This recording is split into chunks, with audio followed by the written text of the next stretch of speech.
মনে করি না সাকিব আল হাসান এই ধরনের কোনো ঘটনার সাথে জড়িত। উনি যদি অন্যায় করেও থাকে সাধারণ ক্ষমা করে দেওয়া উচিত বলে আমি মনে করি। ক্রিকেটাররা কেন রাজনীতিতে আসবে, এটাই তাদের অপরাধ। তিনি একজন ভালো খেলোয়াড়, কিন্তু তিনি রাজনীতিতে আসছে হয়তো মানুষের সেবা করার জন্য।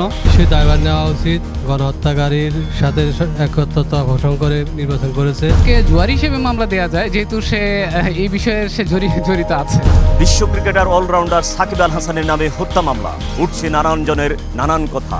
দর্শক, আপনাদের সাথে আছি আমি শুভ জানোয়ার। জনতার কণ্ঠে আপনাদের স্বাগত।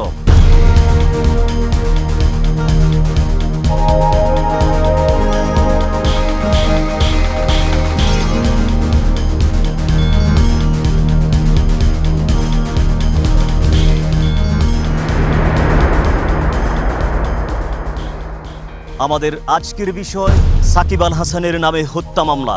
কি ভাবছেন আপনি? মনে করি না সাকিব আল হাসান এই ধরনের কোনো ঘটনার সাথে জড়িত। তবু এর যদি কোনো তথ্য প্রমাণ থাকে তাহলে এর আরও ভালো করে দেখা হোক যে সত্যি উনি এইসবের সাথে জড়িত কিনা। আমি মনে করি না তিনি এইসবের সাথে জড়িত। আমার মনে হয় সাকিব আল হাসান উনি আমাদের দেশের জন্য যথেষ্ট পরিমাণ সম্মান বয়ে আনে। সেই হিসাবে উনি যদি অন্যায় করেও থাকে সেটার সুষ্ঠু আপনার তদন্ত করা উচিত, আর ওনাকে ক্ষমা সুন্দর দৃষ্টিতে দেখা উচিত। যেহেতু উনি আমাদের দেশকে বহির্বিশ্বে রিপ্রেজেন্টেটিভ হিসাবে কাজ করে, উনি প্রেজেন্টেশন করে, সেই হিসাবে ওনাকে সাধারণ ক্ষমা করে দেওয়া উচিত বলে আমি মনে করি। ওনাকে যেহেতু মামলা দিছে, মামলার সঠিক তদন্ত করে যদি উনি দোষী সাব্যস্ত হয় তাহলে ওনাকে আইনের আওতায় আনা হবে। আর যদি যেহেতু এটা উনি একজন বাংলাদেশের গর্ব বলা যায়, সেহেতু ওনাকে মানে আইনগতভাবে সঠিক যে বিষয়টা ওটা সুব্যবস্থা করলে ভালো হয়। আমার হত্যা মামলার ব্যাপারে কোনো কথা নাই। কথা হচ্ছে ক্রিকেটাররা কেন রাজনীতিতে আসবে, এটাই তাদের অপরাধ। জাস্টিফাই করে দেখবে, উনি যদি হত্যা মামলার সাথে যদি জড়িত থাকে তাহলে তাকে আইনের আওতায় আনা হবে। আর যদি দেখা যায় যে না, উনি কোনো হত্যা মামলার সাথে জড়িত ছিল না, তাহলে আইনের আওতায় না আনাটাই আমার মনে হয় যে ভালো হয়। তিনি একজন ভালো খেলোয়াড়, কিন্তু তিনি রাজনীতিতে আসছে হয়তো মানুষের সেবা করার জন্য। হয়তো উনি আওয়ামী লীগের একজন নির্বাচিত এমপি হয়েছিল। সে দায়ভার নেওয়া উচিত। সে খুনি হাসিনা গণহত্যাকারীর সাথে একত্রতা পোষণ করে নির্বাচন করেছে।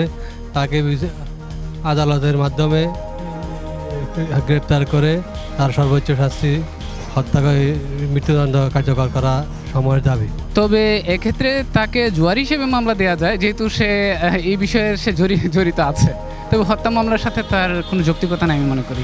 অ্যাকচুয়ালি সাকিব না, আমি চাইবো হচ্ছে আলাদা কিছু যে অঙ্গ সংগঠন থাকে বাংলাদেশকে রিপ্রেজেন্ট করে, এই ধরনের কোনো সংগঠনেরই উচিত না রাজনীতির সাথে যুক্ত থাকা। কারণ তা এমন একটা পর্যায়ে পরবর্তীতে যায়, এখানে তাদের একটা দলগত মনোভাব সৃষ্টি হয় এবং তারা চায় আমার মতো করে আমি এটাকে লিড করবো, এবং পুরোটা দলটাকে এখানে ঢুকায় দেওয়া হয় যে আমার কথাই শুনতে হবে, আমার মতোই কাজ করতে হবে। এখানে পরে সাধারণরা যে কাজ করতে চায়, যে মেধাবীদেরকে এখান থেকে পরে দূরে সরায় দেওয়া হয় ক্ষমতার লোভে। সেক্ষেত্রে এই ধরনের প্রতিষ্ঠানে, ঠিক আছে, ক্রিকেট বোর্ড বলেন, ফুটবল বোর্ড বলেন, ঠিক আছে, এই ধরনের বোর্ডে কোনো রাজনীতি থাকাটাই উচিত না, যেন মেধাবীরা এখানে স্থান পায়। অনেক মেধাবীরা কিন্তু ঝরে গেছে ক্রিকেট থেকে, ফুটবল থেকে কিন্তু অনেক মেধাবীরা ঝরে গেছে রাজনৈতিক দলীয়করণ করার কারণে। সেক্ষেত্রে এখানে কোনো প্রয়োজন নাই ভাই। বাংলাদেশের অবস্থাটা অনেক ভালো থাকতো, বাংলাদেশের পরে অনেক পরে স্বাধীন হয়েছে। বাংলাদেশ কেন পিছিয়ে? রাজনৈতিক দলীয়করণের কারণে। এখান থেকে আমাদের বাহির হতে হবে। আমরা যদি ভালো কিছু করতে চাই, বাংলাদেশকে যদি আমরা আগাতে চাই, আমাদের অবশ্যই ভালো কিছু করতে হবে। দেশকে যদি আমরা অনেক উঁচু লেভেলে নিতে চাই, সেক্ষেত্রে আমাদের রাজনৈতিক দলীয়করণগুলো থেকে দূরে থাকতে হবে। এই ধরনের প্রতিষ্ঠানকে, অঙ্গ সংগঠনগুলোকে যদি আমরা ভালো কিছু করতে চাই। আর সাকিবের যে বিষয়টা আপনি বলছেন আমাকে, আমি অবশ্যই বলবো যে যদি সে হত্যার সাথে জড়িত না হয়, সে হত্যার সাথে জড়িত না অ্যাকচুয়ালি, তাকে এটা থেকে অব্যাহতি দেওয়া হোক। এবং সে যেহেতু অন্যান্য দুর্নীতির সাথে যুক্ত আছে, যেমন জুয়া সহ আরও অনেক কিছু, এগুলোর বিরুদ্ধে তার বিরুদ্ধে মামলা দেওয়া যেতেই পারে। এটার ক্ষেত্রে আমি সহমত পোষণ। তথ্য প্রমাণের ভিত্তিতে যদি বলা হয় যে তিনি হত্যাকারী, তখন তার বিচার কি আপনি দাবি করবেন? হ্যাঁ, অবশ্যই। সে যদি হত্যাকারী হয়ে থাকে, তার হওয়া যৌক্তিক, এটা বিচার হওয়া যৌক্তিক। কারণ যদি বিচারটা না হয়, ভবিষ্যতে এরকম আরও লোক এসে এই ধরনের ঘটনা ঘটাতে পারে। তখন কি হবে? তখন কি একই ধরনের ঘটনা ঘটবে যে আমার তো বিচার হয় না ভাই, আমি করলে ক্ষতি কি? বড় বড় যারা ব্যক্তিত্বরা আছে তারা বলবে যে আমি তো 10টা হত্যা করলে আমার বিচার হয় না, আর যারা হচ্ছে বিগত যারা হত্যাগুলো করে গেছে তাদের তো বিচার হচ্ছে না। সেক্ষেত্রে হচ্ছে করি আমি, সমস্যা তো নাই, আমি 10টা হত্যা করতেই পারি। সেক্ষেত্রে সে যদি হত্যাকারী হয় অবশ্যই বিচার হোক, এবং সে যদি হত্যাকারী না হয় তার হচ্ছে অব্যাহতি দেওয়াটাই হচ্ছে যুক্তিযুক্ত। এই যে বর্তমানে যে 24-এর যে আন্দোলনটা হয়েছে, এখানে কিন্তু বিষয়টা এটাই ছিল যে হচ্ছে যে দোষী না বা তার যে অধিকার থাকবে, প্রত্যেকটা ব্যক্তির অধিকার থাকবে, ঠিক আছে, সেই অধিকারের ভিত্তিতে সে যদি হত্যাকারী না হয় সে অব্যাহতি পাবে, আর যদি সে হত্যাকারী হয় অবশ্য তার সাজা হওয়াটা যৌক্তিক আমি মনে করি। সেক্ষেত্রে সে যে হচ্ছে বাংলাদেশের যে একজন ভালো খেলোয়াড় এই হিসেবে তার ছাড় পাওয়ার কোনো যৌক্তিকতা আমি দেখি না। এইগুলো যদি হয়, সে যদি ছাড় পায়, ভবিষ্যতে হচ্ছে আমাদের দেশ আরও পিছিয়ে যাবে।